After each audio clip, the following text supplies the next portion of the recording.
Welcome back to the AI Daily Brief Headlines Edition, all the daily AI news you need in around 5 minutes.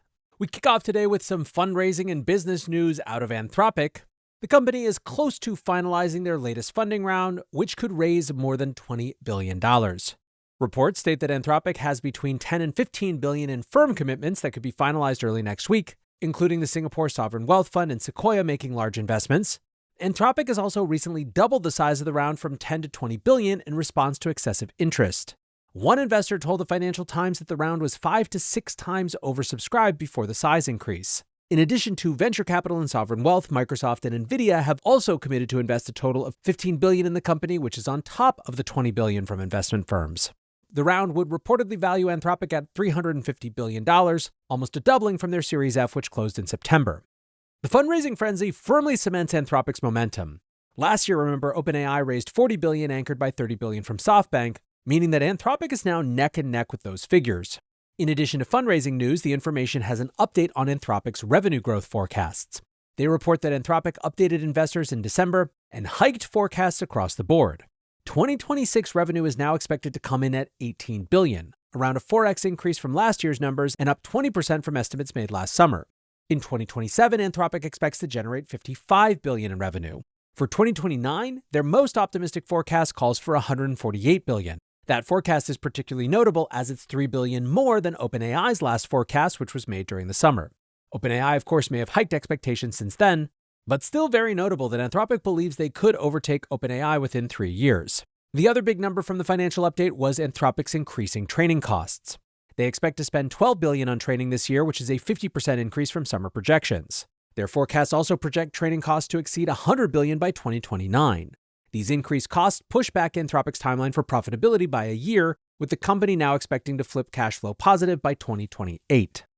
Now, one of the things that Dario and Anthropic have, of course, been weighing in a lot about is chip exports to China, with Anthropic being firmly in the camp that we should not be exporting chips to China.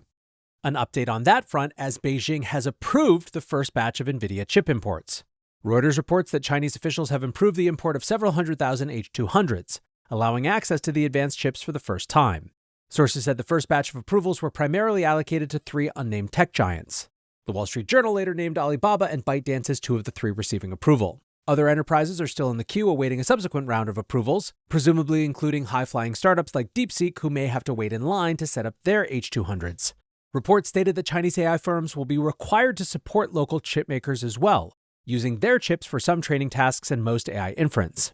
Basically, it seems like officials are trying to strike a balance, allowing Chinese companies to train advanced models while also protecting domestic chip makers. Now, this could be a huge boom to NVIDIA's first quarter financials. Several 100,000 H200s is in the ballpark of 10 billion in sales, and that's only the first round of approvals. In Q2 of last year, when Chinese chip exports were shut down by the US government, NVIDIA reported a $5.5 billion write-down associated with losing Chinese sales. That implies NVIDIA could see record Chinese sales this quarter simply based on this first round of approvals. NVIDIA CEO Jensen Huang is currently visiting China to meet with local employees, but reports suggest that he hasn't met with any senior officials. That said, his next stop is Taiwan, where people familiar with the trip said he plans to ask suppliers to bump up H200 production to meet Chinese demand.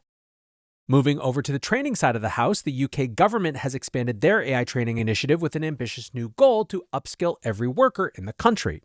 The Department for Science, Innovation and Technology announced on Tuesday that free AI training will be made available to every adult worker. The training will come in the form of 20-minute online courses with modules covering use cases like drafting text, content creation, and automation of administrative tasks. Technology Secretary Liz Kendall said, "We want AI to work for Britain, and that means ensuring Britons can work with AI. Change is inevitable, but the consequences of change are not.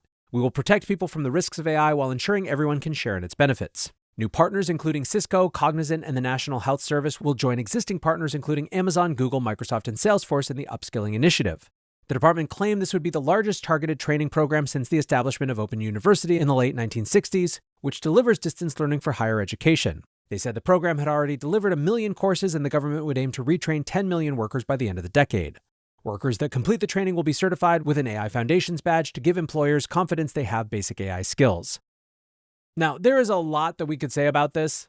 The cynic in me, of course, sees all of the potential challenges with this program, most of which sort of amount to a question of whether this is too little to move the needle. But we got to start somewhere. Governments need to get involved in a way that is actually helpful to people adapting to a new world, rather than just trying to pretend that they have control over whether that new world exists. And so for that reasons, I think this is a good thing, and I'm excited to see it hopefully go even farther than they're thinking right now. Now, our main episode today is about a new model out of China and its agent swarm capabilities, but Alibaba's Qwen team also released a new model earlier this week, specifically called Qwen 3 Max Thinking. Now, as you can probably tell from the naming convention, this is the big flagship model from the Qwen team. Their equivalent of GPT-5.2 Pro, Gemini 3 Pro, or Opus 4.5. The model makes use of an inference technique that the Qwen team are calling heavy mode. Qwen is doing things slightly differently from existing approaches to test time scaling, generating a response, then feeding it back into the model for improvements in a recursive loop. It appears to be generating some pretty significant gains.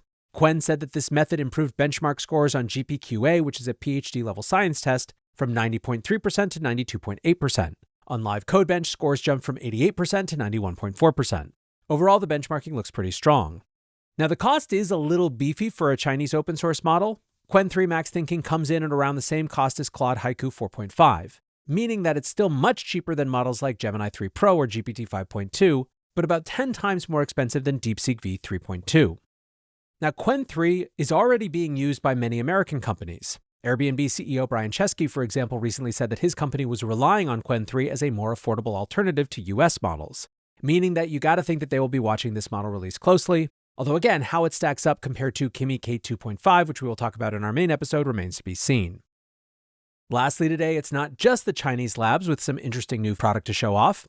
Google has released a new feature for Gemini 3 Flash called Agentic Vision. The feature leverages Gemini's state-of-the-art multimodal reasoning with code to execute unique capabilities. Writes Google, Agentic Vision introduces an agentic think, act, observe loop into image understanding tasks.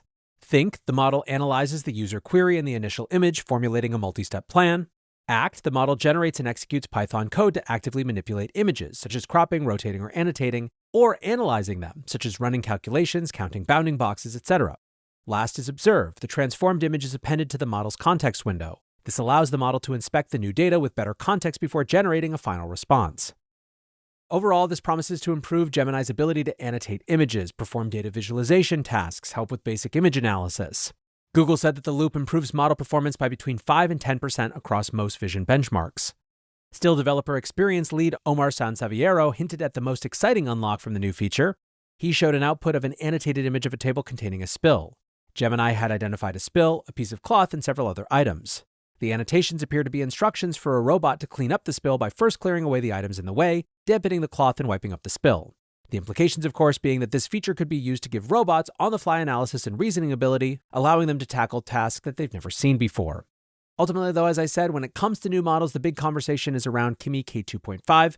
And so with that, we will wrap up the headlines and move on to the main episode.